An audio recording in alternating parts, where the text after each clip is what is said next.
Okay, I'm going to play a little musical phrase, and I want to see who all knows what this music, where this musical phrase comes from. All right.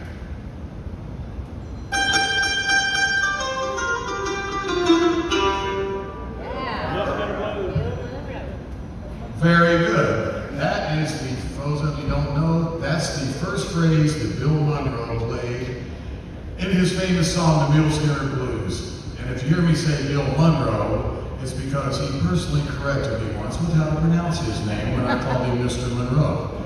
So Monroe, apparently, is how you say it.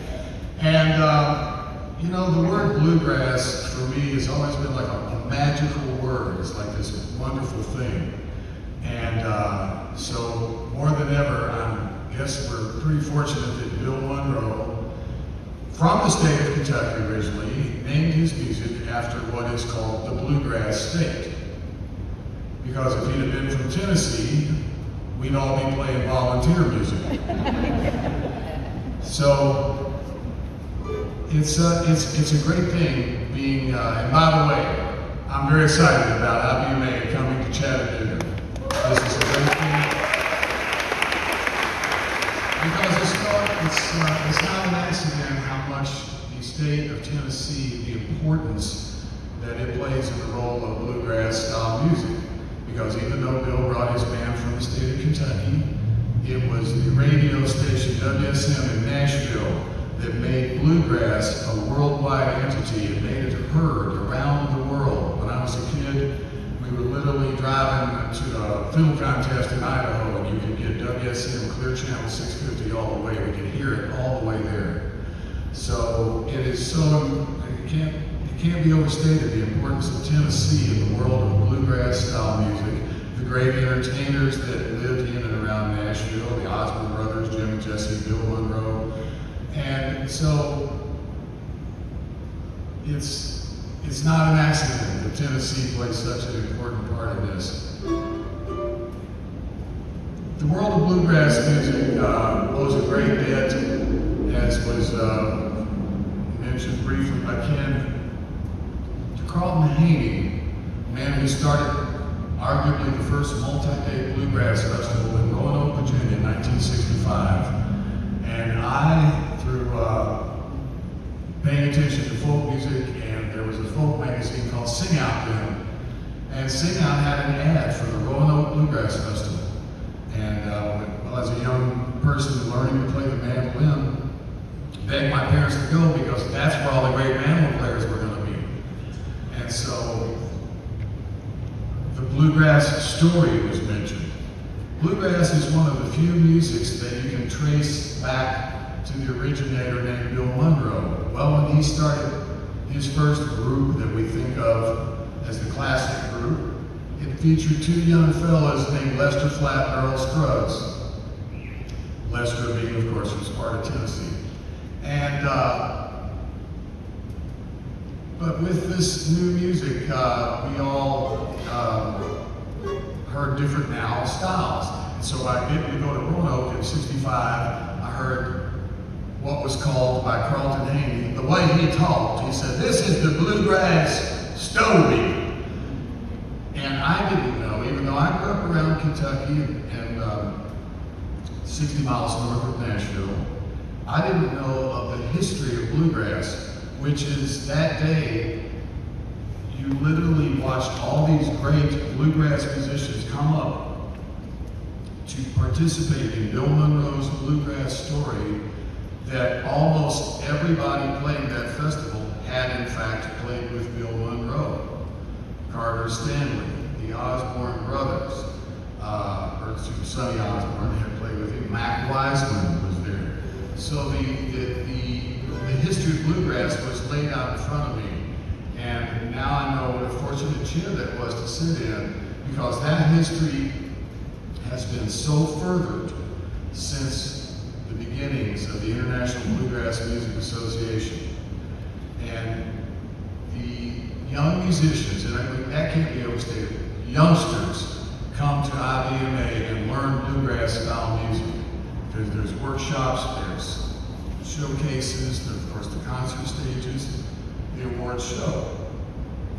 But But most important is the youth of Bluegrass is coming up now, and there are so many activities. And last year in Raleigh, as Lynn and I were walking around, we got to hear many of these youth bluegrass movements playing. And the music is in very good hands, friends. And not only that, it's not just the youth, but bluegrass ain't just for boys anymore. Now we have tremendous female musicians that are furthering this music.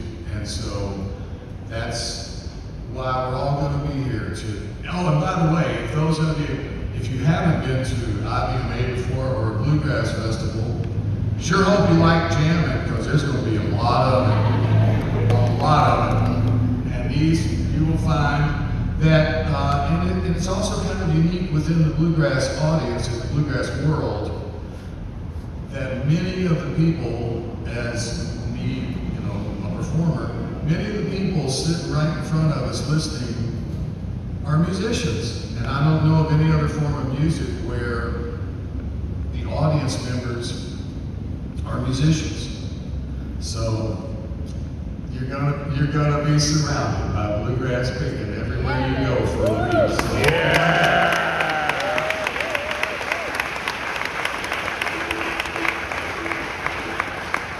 there are occasions where I've done some interviews and asked the question, did you ever dream you could be in the Bluegrass Hall of Fame? Well, of course not. There wasn't a Bluegrass Hall of Fame until International Bluegrass Music Association started this.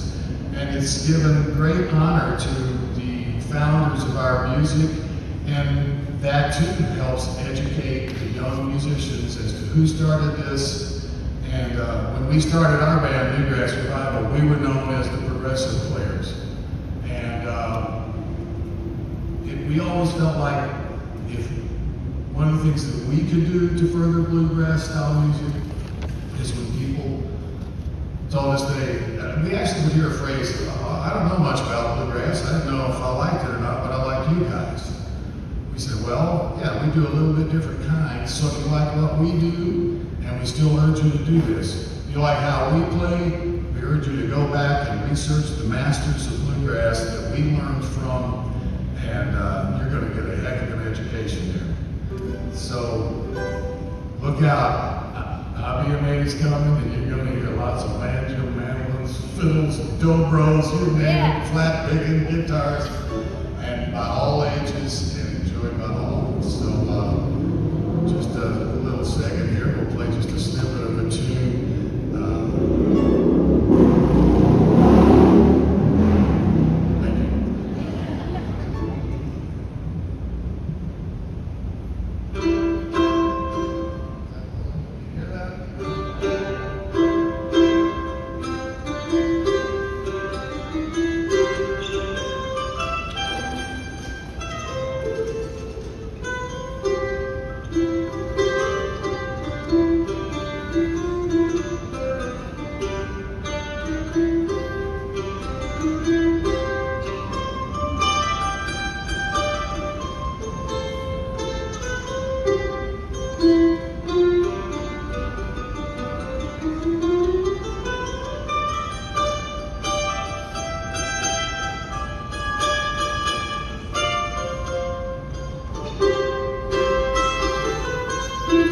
you.